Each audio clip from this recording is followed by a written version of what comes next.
Hello guys, what's up? So today we're gonna continue the discussion about bulking, and I'm gonna freestyle it, but also I'm gonna try to make this video as short as possible, like always. But I always go on a too long. But yeah, so we're gonna cover basically three things in this video.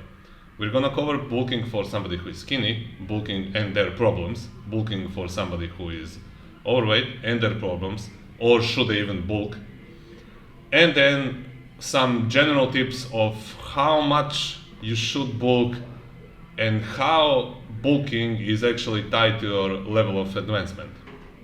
And this is going to probably be interesting for you, and most likely you never heard this before, or maybe you did, I don't know.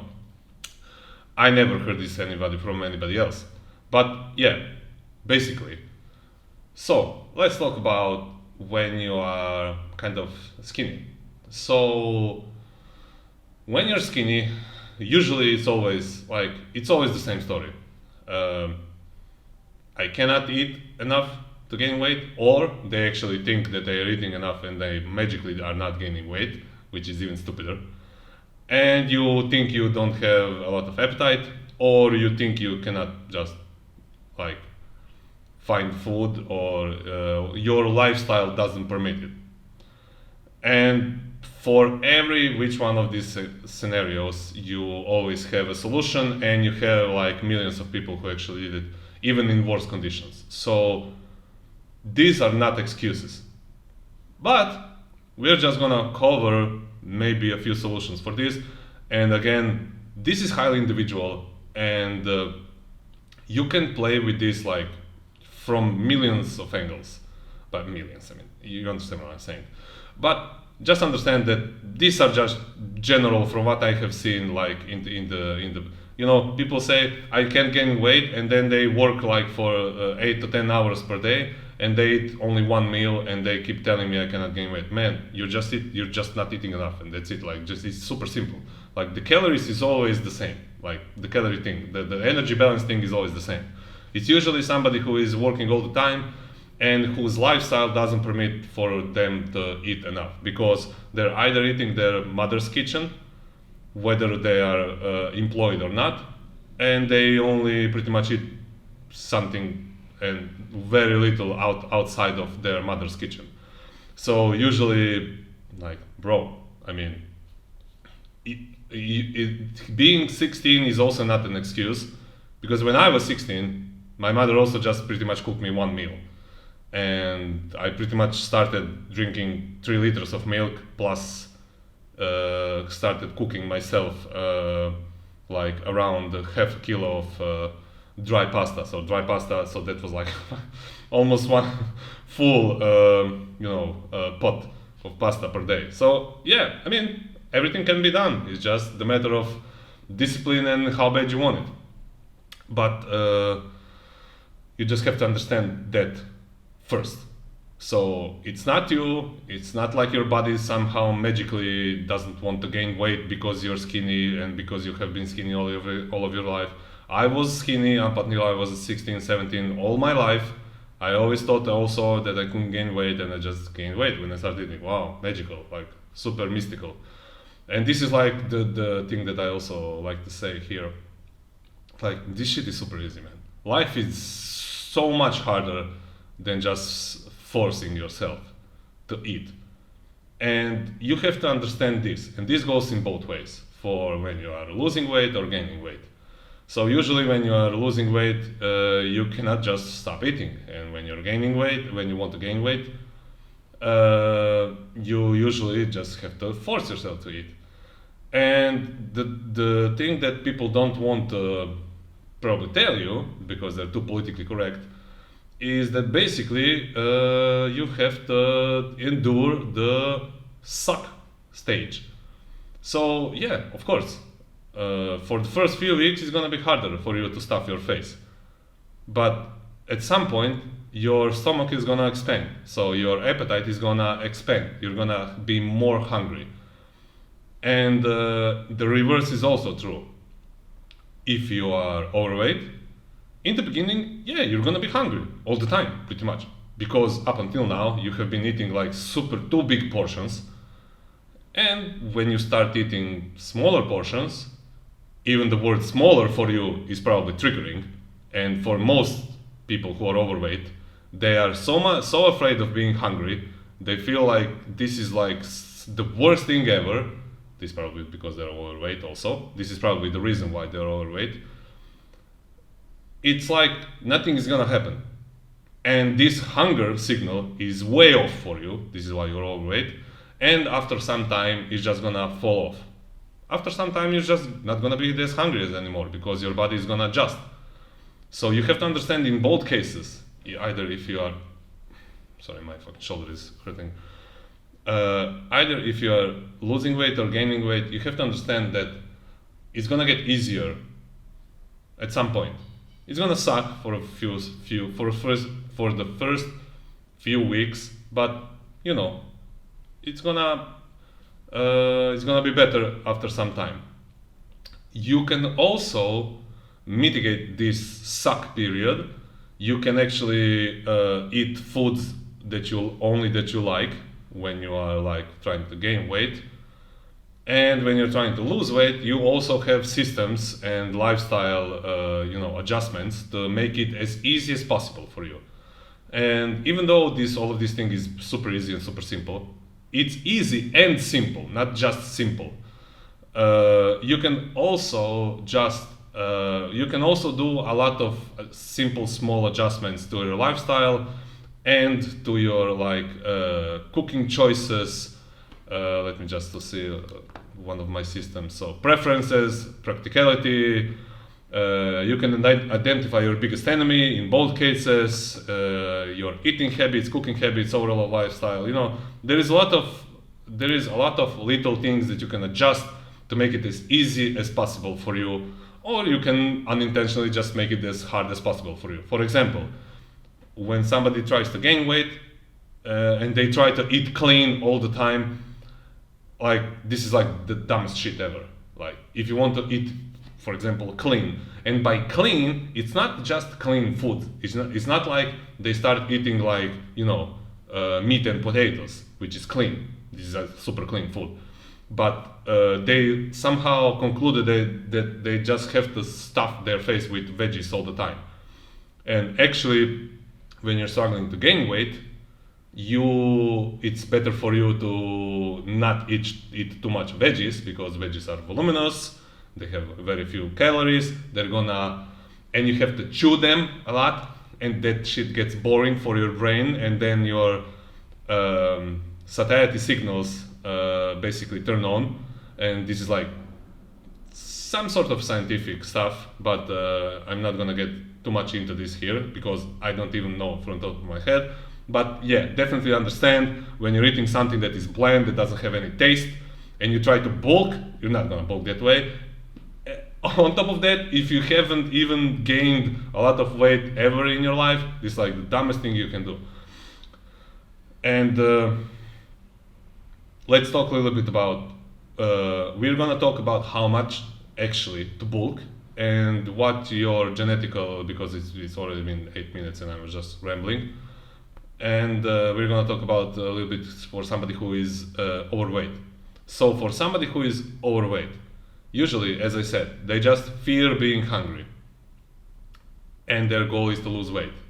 Should they even bulk when you're overweight? So the answer is no, because you already have too much body weight. And actually, your fat reserves help with recovery. So the more fat basically you have, the more you can recomp, if that makes sense. So you can essentially stay at the same weight or even lose weight and actually build muscle when you're overweight. So this is like a good news for you. You don't have to really bulk if you're overweight. But as I said, like this has a lot of people don't like this. When you say like, it has to be like very case specific. Like, I don't know you, I don't know how much you eat, I don't know what your body weight is, I don't know what your body fat is, and how actually your level of advancement is tied to your body weight. So the more advanced you are, the body weight isn't the same as when you're, for example, like, let's just talk a little bit about, in general, what are the basically the maximums of a netty, and how to get there, and how much time actually it takes. So it takes a lot of time when you're netty, obviously. I mean, you're not on steroids, you're not gonna gain like 10 kilos per month of muscle. But as I said in the last video, you can gain a lot more muscle than you think when you are a beginner or early intermediate or intermediate. You can gain a lot more muscle per year, especially when you are tall. So just remember that you can gain a lot of muscle, a lot more than people think, a lot more than short guys think per year than you think when you go on a proper bulk. Just remember that. But now, let's be like super realistic. Where is this maximum?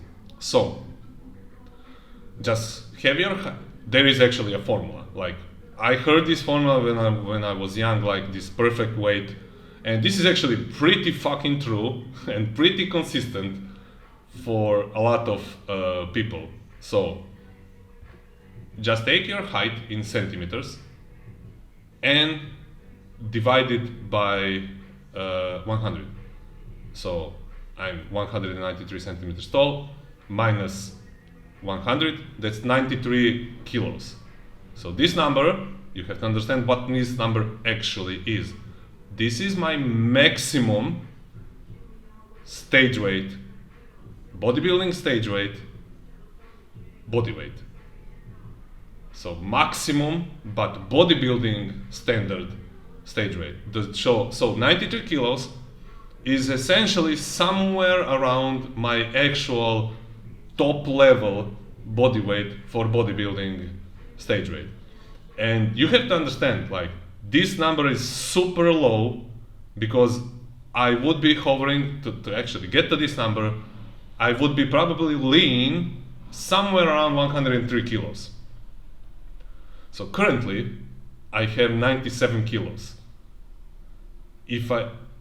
When I get to 93 kilos, this is not my stage weight.